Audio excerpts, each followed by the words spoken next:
नमस्कार दोस्तों, के करंट अफेयर्स में आप लोगों का स्वागत है। राष्ट्रीय बागवानी मिशन का पुनर्गठन किया गया है। राष्ट्रीय बागवानी मिशन जिसकी शुरुआत 2004-05 में हुई थी, जिसे 2014-15 में राष्ट्रीय एकीकृत बागवानी मिशन के तौर पर जाना गया था। सरकार ने 2025 में उसको पुनर्गठित किया है। पुनर्गठित किए जाने के पीछे कारण है कि जो विदेशी बीज हैं उनको भारत में प्रमाणीकरण देना, फसलों की विविधता को बढ़ावा देना और कृषि उत्पादन को बढ़ावा देने के पर्पज से इसको पुनर्गठित यहाँ पे किया गया है। बायोफेज 2026 में भारत का दबदबा है।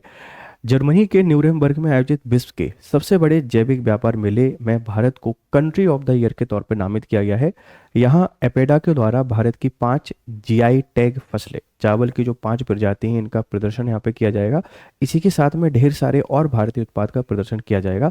भारत पूरी दुनिया में सबसे ज़्यादा जैविक कृषि उत्पादों के उत्पादन में और सप्लाई में पहले नंबर पर आता है। हालांकि सबसे ज़्यादा ऑर्गेनिक फार्मिंग की जाती है ऑस्ट्रेलिया में, और भारत का पहला ऑर्गेनिक स्टेट पूर्ण रूप से ये हमारा सिक्किम है, ध्यान रखिएगा। राष्ट्रीय सहकारी नीति, भारत सरकार ने राष्ट्रीय सहकारी नीति के अंतर्गत 16 उद्देश्यों को जारी किया गया है और इसका पर्पज है भारत में सहकारिता को बढ़ावा देने के लिए सहकार से समृद्धि, सहकारी समिति को पेशेवर और पारदर्शी बनाने के पर्पज से इस पर काम किया गया है।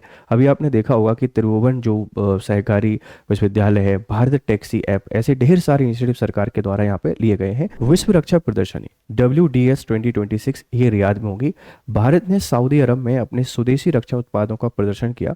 इसके पीछे पर्पज है भारत उपभोक्ता से उत्पादकता की ओर बढ़ना चाहता है। भारत अभी तक इंपोर्ट करता था, अब जो रक्षा सामग्री है इनका एक्सपोर्ट करने पर भारत का यहाँ पर ध्यान है। साइबर सुरक्षा पर सम्मेलन, गृह मंत्री ने सीबीआई की नई साइबर विंग S4C डैशबोर्ड यहाँ पर लॉन्च किया और भारत में साइबर जो अपराध होते हैं उन साइबर अपराधों को कम करने के लिए जो भी संबंधित उपाय हैं उन संबंधित उपायों पर यहाँ पे काम किया है।